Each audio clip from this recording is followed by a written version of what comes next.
On a sunny October afternoon this fall, a stretch limousine crashed 30 miles west of Albany.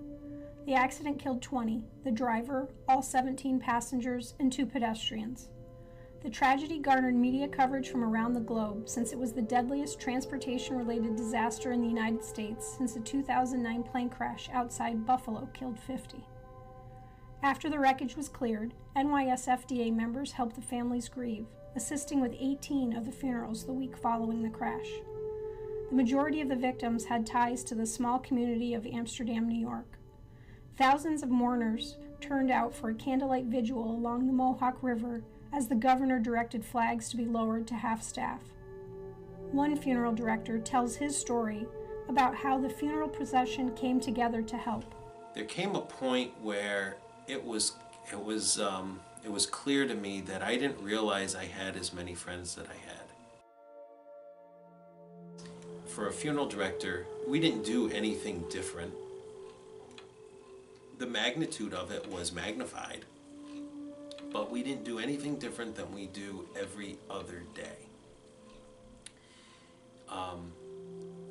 Certainly, with everything that goes together with itself as and I hate to refer it as an event, but I don't know what else to say.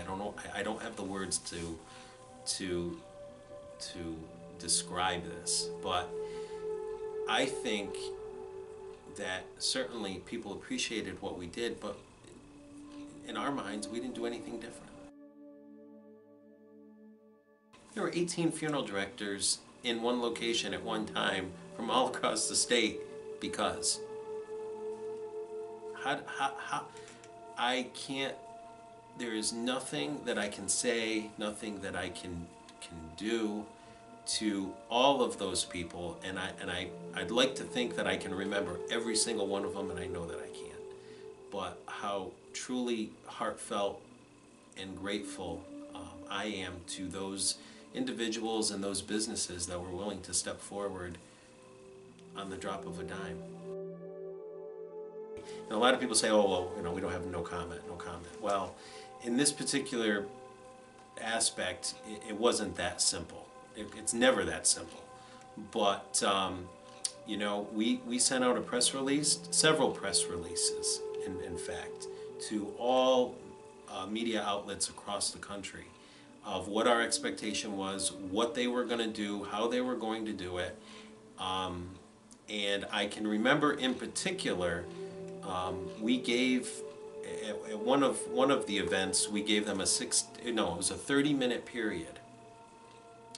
And we had one photographer show up at the 28th minute, and I was quite frank with him. I said, you've got 2 minutes, and this is what you can do. I gave him the rundown of what we expected and what they could do and couldn't do, and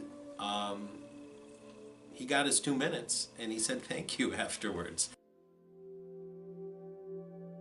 So when you talk about self-care, we had the opportunity to do a debriefing with several state and local agencies, professionals across the spectrum to come in and to help and to talk about things. As funeral directors, we really have a hard time delegating. And when I think about it, we had to give up a lot of trust. Just give it up, throw it out the window, and entrust in the people that had come forward to help us. It couldn't have worked out any more better than what it did, but you have to give up that level of trust to be able to move forward. At one point, I was quoted in the paper talking about Amsterdam Strong and the commitment that this community would have to those lives that were lost and to the lives that were affected and the lives that remain, that we would continue to be there years to come. There's no doubt in my mind